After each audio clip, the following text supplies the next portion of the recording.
श्वास नै जीवन हो,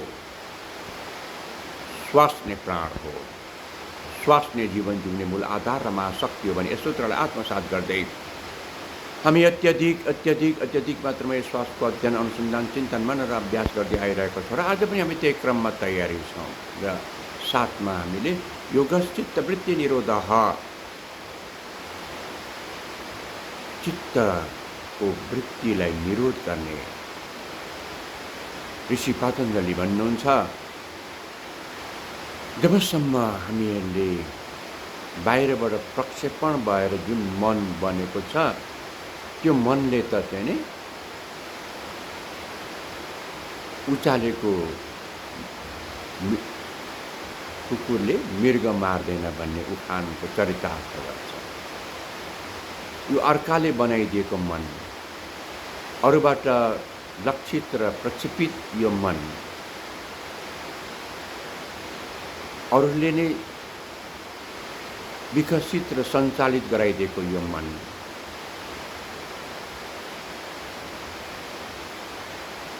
हुन त लाग्छ हामीहरूलाई, जस्तो हामीलाई गुरुहरूले शिक्षा दिनुहुन्छ यो पनि बाहिरबाट प्रक्षेपण नै हो। जस्तो हामीले स्कुलमा पढ्छौँ, कलेजमा पढ्छौँ, विद्यालय विश्वविद्यालयमा पढ्छौँ, यो पनि शिक्षा नै हो। यसलाई हामीले नकार्ने होइन, नकार्न खोजेको पनि होइन। यो चाहिँ यसले पनि हामीलाई एउटा उचाइमा चाहिँ लिएर जान्छ, एउटा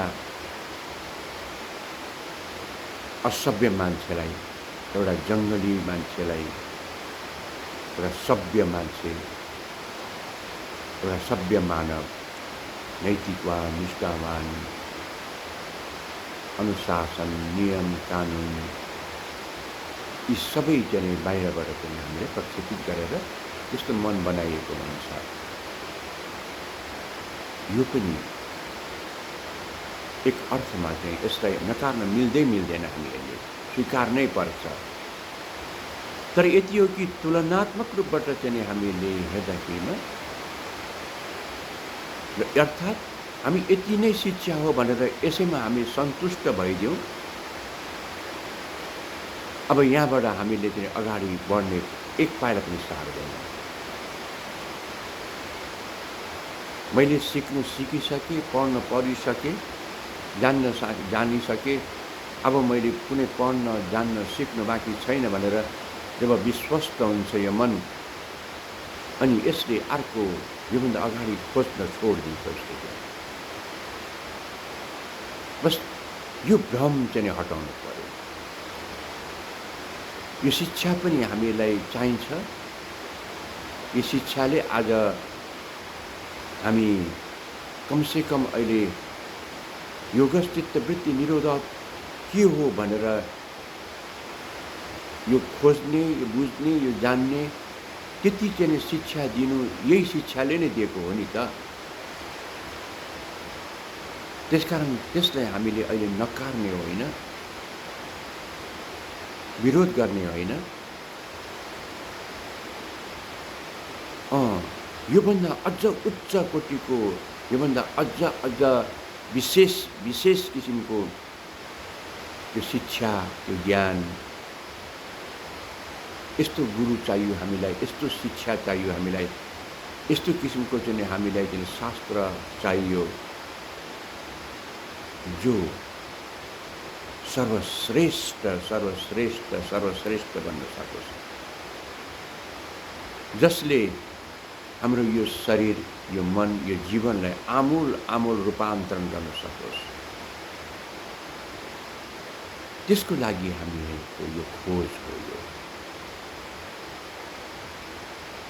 यो अहिले आधुनिक चाहिँ जो हामीले प्राप्त गरेका शिक्षाहरूको तुलनामा यो अध्यात्म शिक्षा निकै सर्वश्रेष्ठ, निकै उच्च कोटिको हुन्छ र छ। यो अध्यात्ममा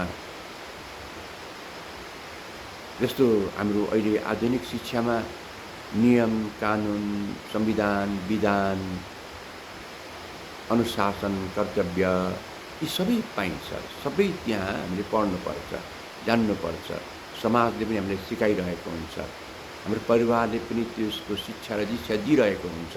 त्यो संस्कार बनाइदिएको हुन्छ र बनेको हुन्छ। तर आध्यात्मिक जुन एउटा कट्टरतापूर्वकको पालना गर्ने नियम, जस्तो बाहिरको कानुन,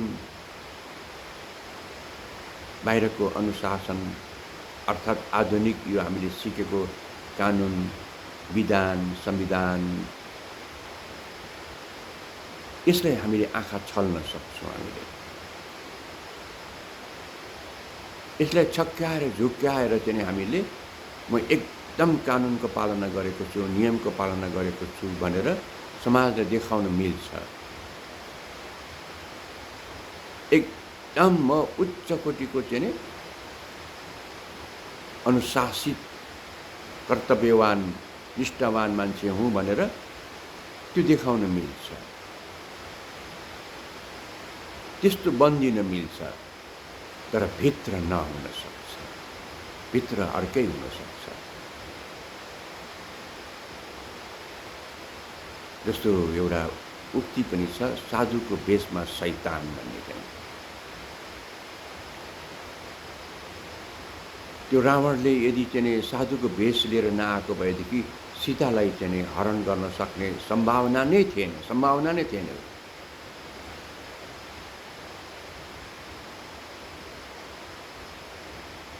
त यसरी चाहिँ यो भेष एउटा बाहिर देखाउने, भित्र अर्कै नियत। जो जे छ अहिले हामी त्यसैमा नै अल्झिएका छौँ, अल्मलिएका छौँ। जब हामीले भ्रमित चाहिँ त्यसरी चाहिँ बाहिर देखाउनुमा एउटा छ, भित्र अर्कै गरिरहेको छ भने अब त्यसले त पक्कै पनि चाहिँ कि विकास गर्न सक्छ त, रूपान्तरण र परिवर्तन गर्न सक्छ त?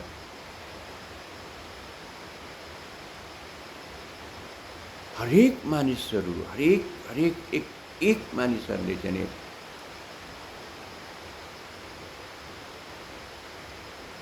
यो कडाभन्दा कडा नियम पालना गरेन भनेदेखि यहाँ कानुन छ, जेल छ, सजाय छ, दण्ड छ, अपमान गर्ने, बहिष्कार गर्ने, यस्ता किसिमका चाहिँ धेरै व्यवस्थापनहरू छन्। तर पनि चाहिँ आँखा छलेर चाहिँ आज यहाँ भ्रष्टाचार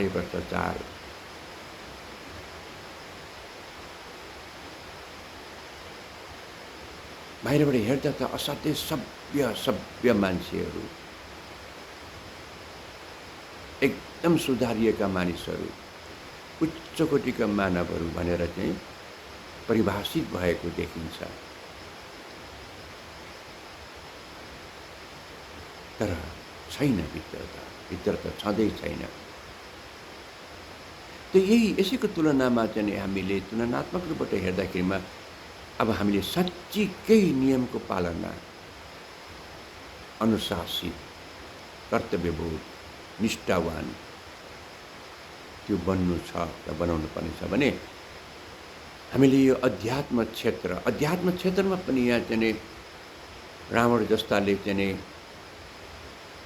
साधुको भेष धेरै मन्दिरहरूमा, धेरै चाहिँ आश्रमहरूमा रावण जस्तै चाहिँ भित्र नियत भएकोले साधु जस्तो बनेर बसेको चाहिँ भेटाउँछौँ हामीले चाहिँ। यसैले आध्यात्मिक क्षेत्रमा पनि योगको शिक्षा, योगको क्षेत्र, योगको जुन चाहिँ व्यवहारिक जुन ज्ञान हो, बत्ती गयो। अब व्यवहारिक ज्ञान ओम ओम ओम ओम।